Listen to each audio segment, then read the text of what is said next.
Before we begin, make sure to like and subscribe to Dreadline Diaries for more chilling horror stories. Turn your headlights on, check your rearview mirror, and brace yourself. Because tonight, you're not driving alone. It was supposed to be an easy job. 3 pallets of produce, 1 drop-off just across state lines.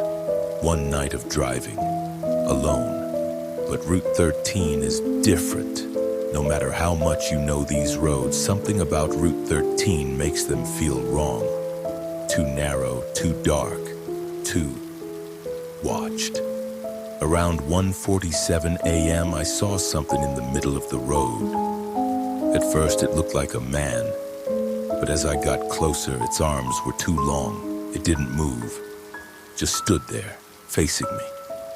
Head tilted slightly, like it was listening. I laid on the horn, didn't flinch. I swerved around it, white-knuckled, breath caught in my throat. Checked the mirror. It was gone. A mile later, he was on the shoulder, same soaked jacket, same dead stare. This time, thumb raised. I stopped. I don't know why. Maybe guilt, maybe something else. He climbed in, dripping all over the seat. He didn't smell like rain. He smelled like dirt, like a grave that had been opened. Hitchhiker, voice like cracked porcelain. You missed your turn. I asked, you know where I'm headed? Hitchhiker said, you're headed back. 30 minutes later, the road looped. Gas station, flickering red neon. Open. Old man behind the counter watching with empty eyes. I passed it once, twice. The third time, the old man inside was at the window, staring directly at me, smiling, mouth open, oh, too wide, far too wide. And behind him on the security monitor was my truck parked, empty. Mitchell Howard, age 42. You hit her at 2:08 a.m. I ripped the knob off the radio, didn't matter. The voice kept coming, now from the air vents, from behind the dash, from the passenger seat. Hitchhiker. She was 13. Did you think just driving would make it go away? Up ahead, brake lights flashing. A shape sprawled across the wet blacktop, small, broken. I slammed the brakes, stepped out, and there she was. Again, just like that night. Face down, red soaked into her pink jacket, 1 shoe missing. No, I buried this. No, you left her. I turned the wheel, slammed the pedal. The road didn't change. The gas station passed again. This time, I was behind the counter, mouth stitched shut, eyes gouged out. Hitchhiker, now whispering in both ears, this road doesn't go forward, only deeper. I looked in the rear view. He was driving, not me. The hitchhiker grinning, wearing my face. I reached for the wheel, but my hands were gone. I was outside the truck now, watching, pounding on glass that wouldn't break. The rain never stops, the road never ends. I don't sleep, I don't eat, I just drive. And every few hours, there's a man in the road waving me down, and I always stop, because this is my confession, and Route 13 never lets go. If you made it this far, be careful next time it rains. And if you see someone walking alone at night, do not stop. Some passengers never leave. I never liked driving at night. The dark turns every exit into a guess and every mile into a question. But it was either drive through the rain or stay another night in that town. I took the mountain detour. GPS said it'd save time. The last clear thing I remember was mile marker 83. Then came the first face in the mirror. It started as a shape, a smudge in the rearview mirror. I wiped it. Nothing there. But then the smudge blinked. Just 2 dark eyes, wide, unmoving, and then gone. I almost pulled over, but there was nowhere to stop. Just endless wet blacktop, and the trees leaning in closer than they should have been. I finally found a diner. The waitress didn't look at me when I came in, didn't speak, just set down coffee already poured, black. And the other customers? All of them stared out the windows, not eating, not talking, just watching the rain. Waitress, in a hushed voice, said, "You shouldn't have picked her up." I startled. "I didn't pick anyone up." Waitress whispers, "She's in your back seat." I tried to turn back, tried to retrace the road, but every time I reached a turnoff, the GPS rerouted me and back to the same diner, until eventually it didn't show anything at all, just a spinning circle. And when I looked in the mirror again, she was smiling. Girl in back seat whispered, "Why are you trying to leave me?" I swerved, nearly crashed, pulled over, looked back. The seat was dry, seatbelt buckled, empty. But the smell lingered, like stagnant water and burnt hair. At a gas station, finally a man who'd talk, older, nervous hands. He didn't want to meet my eyes. "Old man," gravelly said. "People see her, always raining. Young girl, wet hair. Sometimes she talks, sometimes she takes." I asked, "Takes what?" Old man flatly said, "You." It was subtle at first. My hands looked different. Shorter nails, wrong ring. The radio started playing songs I didn't know, but I sang along. And the voice in the mirror? It wasn't mine. She's trying to live my life bit by bit, memory by memory, and the worst part? I'm forgetting. I haven't seen the sun in 3 days. Every town is the same now. Rain, fog, mirrors that show her face instead of mine. Every time I try to check into a motel, the clerk says, "You already have a room." And the key they hand me? Room 108. Every single time. Tonight I looked in the mirror and saw her driving. Not me. She smiled. "Ghost," softly whispered. "Thank you for the ride." And now, I'm in the back seat.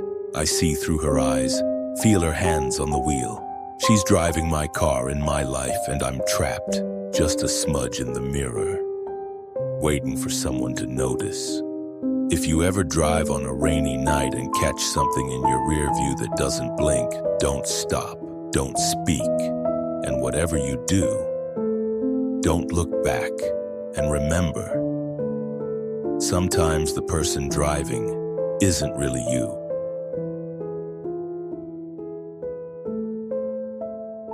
I used to think the worst thing about driving at night was the loneliness. Now I know better. It's not the silence that'll get you. It's what's hiding inside it. I was 6 hours from home. My sister's funeral had just ended, and I didn't want to stay in that town a second longer. I didn't take the highway. I took the back roads. Longer, sure, but quieter, cleaner. I didn't want to be around people. That was my first mistake. The first strange thing I saw was a red mile marker, mile 0, painted in blood red, hand done, uneven, not state issued. I'd never seen a red marker before. 3 minutes later, I passed another, mile 0, then another, all said mile 0. I drove for over an hour and never left mile 0. Then came the noise, a scratching sound. Behind the glove box, something alive. I stopped at a rest area, deserted, just one flickering vending machine with nothing inside but a raw meat package. Not jerky, meat, wet, sloshing when you shook it. I opened the hood. Inside the engine block, teeth. Dozens of human teeth embedded like barnacles growing from the metal. They twitched when I touched them. I threw up, but I didn't turn back. Every gas station was the same. Same cracked neon sign. "Welcome, traveler." Same clerk. Pale, eyeless, black goo dripping from empty sockets. He never spoke, just pointed toward the single restroom. I never used it. I don't think anyone who does ever comes back out. Eventually, I saw other drivers, or I thought they were, walking along the road, rain pouring down. But they walked backwards, smooth, perfectly still faces. One stopped and placed their hand on my window. Figure said, "We remember your hunger." I floored it, and yet I kept passing them each time they were closer to my car. Eventually, I needed to rest. Pulled into a roadside motel, only room available, room 0. Inside, the walls pulsed, like lungs. I heard chewing behind the drywall. When I lay down, the bed was wet. I turned on the lamp, chunks of meat under the sheets. My phone buzzed once, a message from an unknown number. Eat or be eaten. I couldn't take it anymore. Pulled over, opened the trunk, and found myself inside, pale, dead, eyes wide open, but breathing. My corpse whispered, "Drive." So I did. At the end of the road, I finally found others, a gathering around fire. Faces half melted, mouths sewn but grinning. A man in a preacher's suit approached. "Preacher, you've done well. You resisted long enough. You're ready now." "Ready for what?" Preacher, smiling. "To eat what you are." They served meat, still moving. The guests carved pieces from themselves, placing them on silver platters. The preacher handed me a fork, and I ate because I was starving, because it was me. And when I was done, I was no longer hungry, just cold and full of something that wasn't food. I've been driving for months. I no longer get tired, no longer eat. Sometimes I see others like me, and sometimes I stop. Pick up someone lost, alone, looking for a way home. And when they ask where I'm going, I just smile. I'm taking the long road. If you feel strange next time you drive alone at night, like your hands aren't your own, or like the hunger in your gut is whispering, don't fight it. This road was always meant for you. And now that you've heard the story, you can't get off it. My name is Ian Mallory. 2 weeks ago, I got a call from a lawyer. My biological father, whom I've never met, died in a town that doesn't appear on any GPS, Shallow Creek. His only request? That I drive his ashes down the family road, exactly 13.1 miles, no more, no less, and never stop the car. Shallow Creek wasn't on maps, no road signs, but every path seemed to bend toward it. The rain came the moment I crossed the wooden sign nailed to trees. You are blood. You belong.